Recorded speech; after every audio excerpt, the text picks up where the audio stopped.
کے درس میں یہ بات ہوگی کہ جب آدمی فوت ہو جاتا ہے،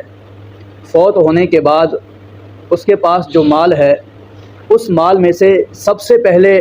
اس کے تجہیز و تکفین کا بندوبست کرنا ہے، یعنی کفن دفن کا انتظام ہوگا، اور وہ بھی سنت کے مطابق، یعنی نہ اس میں حد سے زیادہ تجاوز ہوگا کہ اعلیٰ سے اعلیٰ کفن کا انتظام ہو، اعلیٰ سے اعلیٰ خوشبو کا انتظام ہو، مہنگے سے مہنگے خرچے کیے جائیں، نہیں، اور نہ بالکل گھٹیا ہو، درمیانے متوسط طور پر اس کے مال سے اس کے تجہیز و تکفین کا انتظام کیا جائے گا۔ اب اس کفن دفن کے اندر غسل کا خرچہ،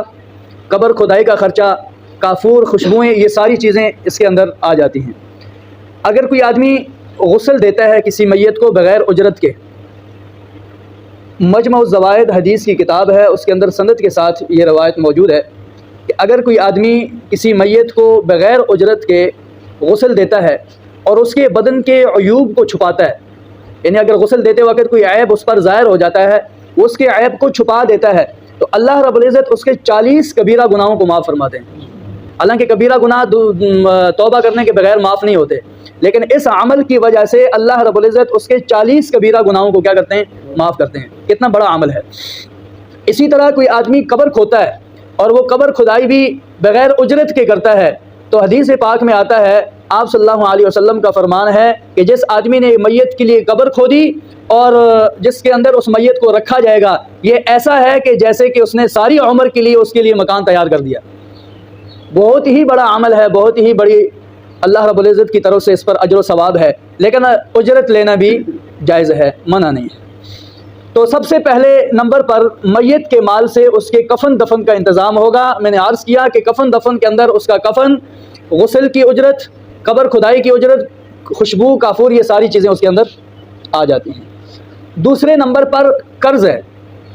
اس پر جتنے بھی قرض ہیں اس کے مال سے وہ قرض ادا کیے جائیں گے، حتیٰ کہ اگر بیوی کا حق مہر اس نے ادا نہیں کیا، وہ حق مہر بھی ادا کیا جائے گا، اس لیے کہ یہ حق مہر بھی قرض ہے۔ تیسرے نمبر پر وصیت ہے، وصیت جائز وصیت، اور وصیت اس کے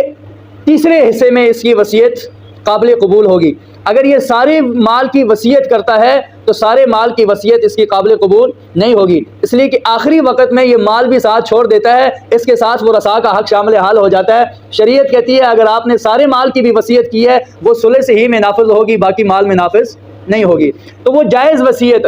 کہ اس نے کہا کہ بھائی یہ مدرسے میں لگا دینا، اس سے مسجد بنوا دینا، یہ مسجد میں خرچ کر دینا، یا یتیموں کو دے دینا، اگر وہ وصیت کسی حقیقی وارث کے لیے کرتا ہے تو تب بھی نافذ نہیں ہوگی۔ غیر وارث کے لیے اس کی وصیت کیا ہوگی؟ نافذ ہوگی، وہ بھی تہائی حصے میں۔ وارث کے لیے وصیت ہوگی، جو وارث اس کے مرنے کے بعد اس کے مال کا وارث بنے گا، اس وارث کے لیے اس کی وصیت نافذ نہیں ہوگی۔ چوتھے نمبر پر اب آ جاتا ہے وراثت، کہ تجہیز و تکفین ہو گئی، اس کے بعد قرضہ بھی ادا ہو گیا،